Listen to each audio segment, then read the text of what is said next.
আসেন আসেন, যে যেখানে আছেন দ্রুত চলে আসেন। আমি এই গেমটা খেলতে চাই, আমি এক্ষুনি বের করে দাঁড়ান দাঁড়ান, এই গেমটা খেলতে হলে আপনাকে একটা শর্ত মানতে হবে। সেটা হচ্ছে এই গেমের জন্য এন্ট্রি ফি দিতে হবে 100 টাকা। 100 টাকা? আচ্ছা ঠিক আছে, এগো কিলা 100 টাকা দি। দাঁড়া কবিতা, তুই কি পাগল হয়ে গেছিস? এই লোকটি বলছে 10,000 টাকা দিবে, তা একটা সামান্য ফুলের বিষয়। আদৌ কি এই লোকের কাছে 10,000 টাকা আছে? যাচাই বাছাই করে নেই। তা অবশ্য ঠিকই বলেছি। আচ্ছা, আপনার কাছে কি 10,000 টাকা আছে? আপনি কি সত্যি আমাদেরকে 10,000 টাকা দিবেন নাকি আমাদের সাথে মশকরা করছেন? আরে ম্যাডাম, এত অবিশ্বাস করলে চলে? দাঁড়ান, এই হচ্ছে 10,000 টাকা। এখানে 10,000 টাকা আছে, আমি এখানে রাখলাম। আপনি যদি বিজয়ী হন তাহলে অবশ্যই টাকাটা নিয়ে চলে যাবেন। দে দে টাকা দে। দাঁড়া, এই নয়। এই যে টাকাটা রাখলাম, আমি বের করছি। দাঁড়ান, খেলা শুরু করার আগে আপনি রুলসটা ভালোভাবে জেনে নিন। আপনি যখন ফুলটা বের করতে যাবেন, কোনোভাবে যেন বোতলের মধ্যে আপনার হাতের টাচ না লাগে, ঠিক আছে? আচ্ছা ঠিক আছে, তাও আমাদের কাছে কোনো ব্যাপার না, কি বলিস? আমি বের করে দিচ্ছি এখনই। আচ্ছা,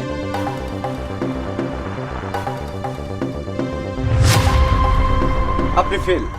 আপনি যখন ফুলটা উঠাতে গিয়েছেন বোতলে আপনার টাচ লেগেছে, আপনি এটা হেরে গেছেন।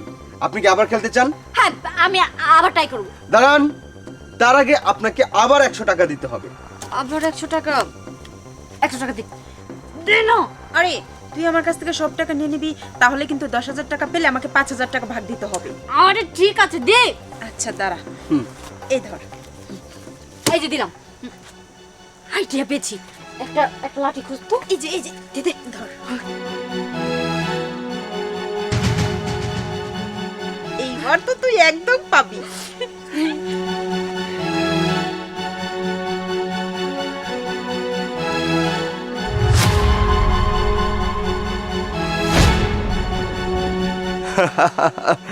আপনি এবারও ফেল করেছেন। আপনি এবারও বোতলের টাচ লাগিয়েছেন, তার মানে আবারও হেরে গেছেন। আপনি কি আরেকবার ট্রাই করবেন? আরে না, তোর এই ছোট্ট মাথা, এত বুদ্ধি নেই। দেখেছিস না আমার মাথাটা কত বড়?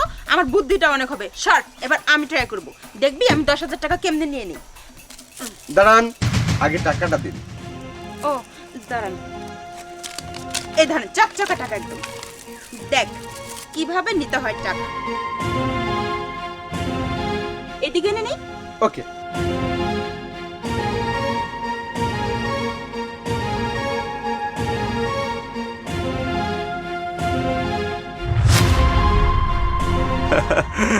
দুঃখিত, আপনিও ফেল করেছেন।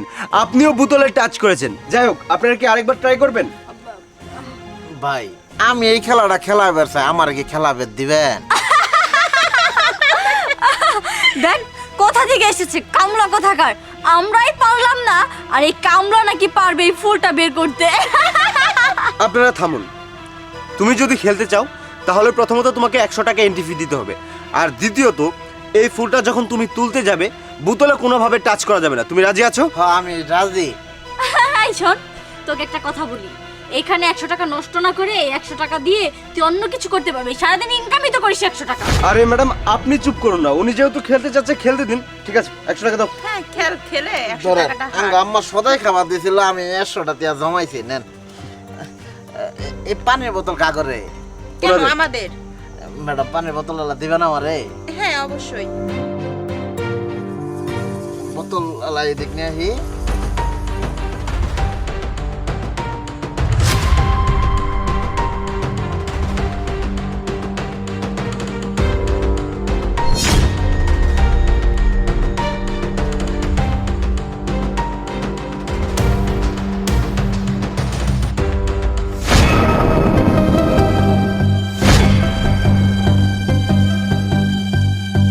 কি রে, তুই এটা কিভাবে পারলি?